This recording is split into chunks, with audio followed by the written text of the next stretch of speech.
Multi-billion-dollar trade war begins between the world's two largest economies. Tragedy in Thailand, at least 27 Chinese dead after boat capsizes in Phuket, while former SEAL diver dies trying to reach trapped soccer team. And in Hong Kong, truck smashes through building, leaving 2 dead.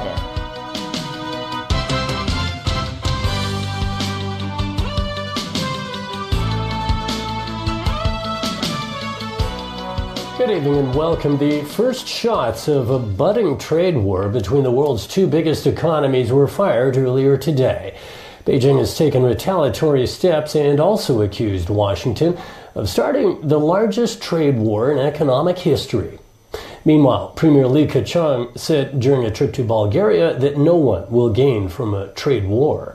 Jeff Tang reports. At 12:01 p.m., US tariffs on $34 billion worth of Chinese goods officially came into effect. That was the signal for the US Customs and Border Protection Agency to start collecting 25% duties on 818 products from China, including machinery, electronics, and other high-tech equipment such as cars, computer hard drives, and LEDs. But that's only round one, as Washington could further tax another 284 Chinese products worth $16 billion pending public feedback. US President Donald Trump even warned that Washington may ultimately target more than $500 billion worth of Chinese goods if Beijing fights back. Speaking at a rally in the state of Montana, Trump insisted the move was strictly business and nothing personal. I respect China and I respect President Xi, but they've been killing us. $507 billion in trade deficits last year. 507. Then you want to do something about it, you get attacked. Oh, that's not nice. The war was lost, but now we're going to win it. And because we have all the cards. Beijing, which accused Washington yesterday of opening fire on the world, has already laid the groundwork for an immediate counteroffensive like it said it would do. The country's major ports, including the biggest one in Shanghai, have delayed clearing shipments of US products. This as custom officials await final instructions to slap their own hefty duties on $34 billion worth of American goods. It took Beijing several hours to announce its own tariffs were already enforced at the same time as Washington's. And true to the meaning of tit for tat, another $16 billion worth of US goods wait in the pipeline pending Washington's next move. The Ministry of Commerce explained it had no choice but to retaliate against what it called Trump's brand of trade bullying. It comes as no surprise that Beijing's target list of US goods is heavy on agriculture. Duties on agricultural goods are meant to hurt American farmers who overwhelmingly backed Trump in the 2016 election. Also, their interests are represented by powerful lobbyists and members of Congress. But the immediate response from markets was muted as investors seem to be holding their collective breaths for the latest developments. Some analysts say it could even take up to 12 months before the impact becomes visible. Jeff Tang, TVB News. To Thailand now, at least 27 people are dead after a boat filled with Chinese tourists sank off the resort island of Phuket. Dozens more remain missing. Our Jameson Wong reports. The tour boat was carrying 105 people last night, including 93 Chinese tourists and 12 Thai crew and tour guides. The vessel was taking the tourists on a night cruise off the coast of Phuket, an island popular with travelers. Witnesses say the weather was poor and the seas were rough, and high waves began pounding the vessel until it capsized. Many bodies were found floating in the water. Some of the bodies were found by divers who entered the wreck today. The Chinese embassy in Bangkok has requested Thai authorities to make all-out rescue efforts and that it had sent a team to Phuket to help. It added that the Chinese consulate in southern Thailand already had staffers on the scene helping its citizens. Meanwhile, another boat that was sailing in the same area also capsized, but all 41 on board were rescued. Jameson Wong, TVB News. In Hong Kong, 2 people are dead after a truck smashed into a village house in Lok Ma Chau. Initial investigations suggest a man stole the truck and rammed it into the house where the other victim was at the time. Sharon Tang has more. Rescuers arrived at the scene to find this truck mangled and distorted. Firemen spent the morning drilling and excavating the collapsed pieces of the house. They also used clamps to remove concrete slabs one by one to see if others were trapped inside. The fatal crash happened on Tunyu Road at around 8:45 this morning. According to the police, 2 men were on the 5.5-ton truck, which was carrying a cargo of fish at the time. As the driver got off at a nearby fish farm, the other man on the truck swiftly jumped into the driver's seat. He then drove the vehicle into the single-story stone building, believed to be the fish farm office, and tore down the structure, killing the person in charge of the fish farm inside. The driver who hijacked the vehicle also died. Later in the day, officers started getting more information by questioning those who were nearby the scene at the time. Officials from the buildings department also inspected the demolished house. As to whether the 42-year-old driver had committed a crime by stealing the truck, what were the relationships between the trio, police said these questions could only be answered after their investigation is done. Officers did ascertain that the dead driver had a valid driving license. He was also a holder of a two-way permit, a mainline travel document for entering Hong Kong. Sharon Tang, TVB News. Just how bad are construction works on the Sha Tin to Central Link?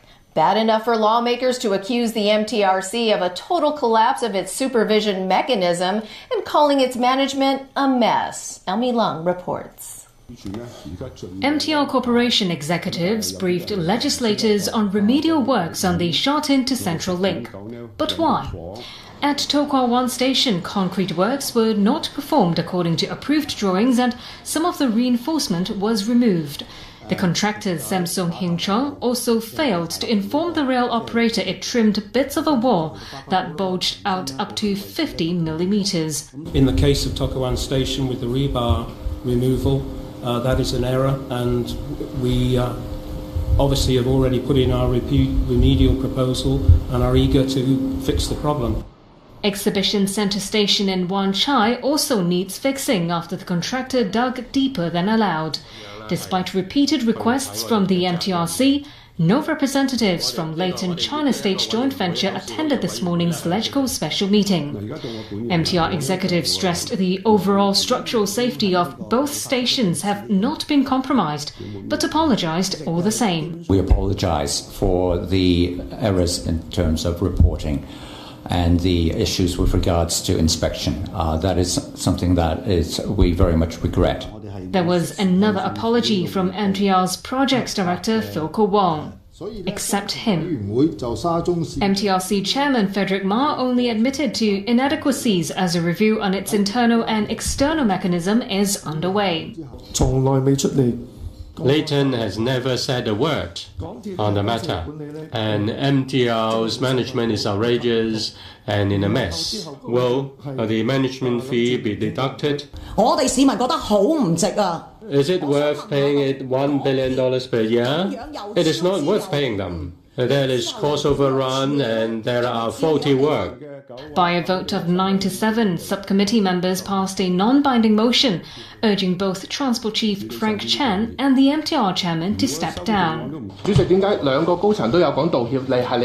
Legislators also made sure Fred Ma heard that demand as he left the meeting.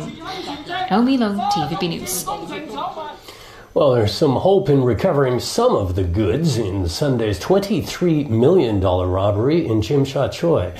Police arrested a 27-year-old local man in Yuen Long yesterday. An officer said the suspect is being treated at Tuen Mun Hospital for second-degree burns on his limbs. Officers suspect he burned himself as he set fire to a vehicle used in taking the robbers from the crime scene.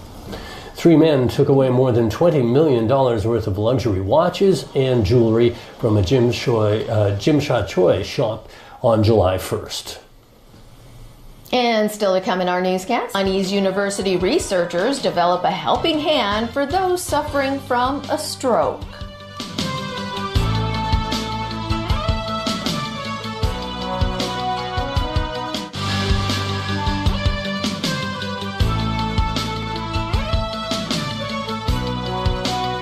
back, locally, police think they have smashed a syndicate on the mainland that made money from phone scams. Victims were asked to pay a ransom on false claims their relatives or children were kidnapped. Hong Kong police worked with their mainland counterparts and arrested a dozen people. From their base in Foshan, they called targets in Hong Kong and asked them to pay ransom. Money was then collected directly from victims in Hong Kong and later deposited into mainland bank accounts. The amount involved was at least 1 million renminbi. A local research team is bringing hope to stroke patients by developing a new type of robotic hand to help them in their recovery. Pinky Wong explains how this helping hand works. 2 years of research and development at the Chinese University of Hong Kong boiled down to this. Not quite Iron Man, but good enough to help stroke patients exercise and strengthen their hands. This soft robotic hand uses the latest silicone 3D printing technology, which makes it less bulky and more comfortable for patients. I think it's nice. It can help me to do the thing better. I think it is to use. After 20 training sessions, patients can bring this device home for further practice. Put simply, the device detects electric currents from the brain and uses that to guide hand movements. That enables patients to move paralyzed muscles. The team says this device is an improved version of what's available on the market. This one you can do a lot of, like twisting the powers with the soft robot hand design. Actually, a lot of those fine movement can be trained, and then we believe that may be further increase the functionality and recovery for the stroke survivor.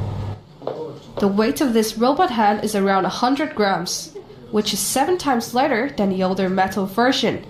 The prototype costs less than $10,000, around a tenth of the traditional rigid motor.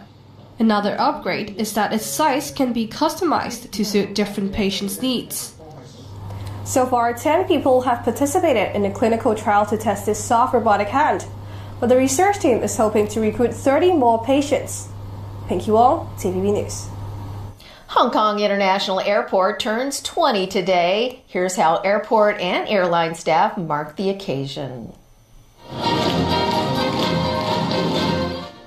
Around 500 people put on a show at the airport and visitors were given cupcakes. Airport Authority Chairman Jack So said it was a glorious 20 years of growth. It saw passenger numbers almost triple to 73 million a year. Looking ahead, he talked about the third runway and terminal to maintain Hong Kong's position as a leading aviation hub. And that's our news. Thanks for joining us.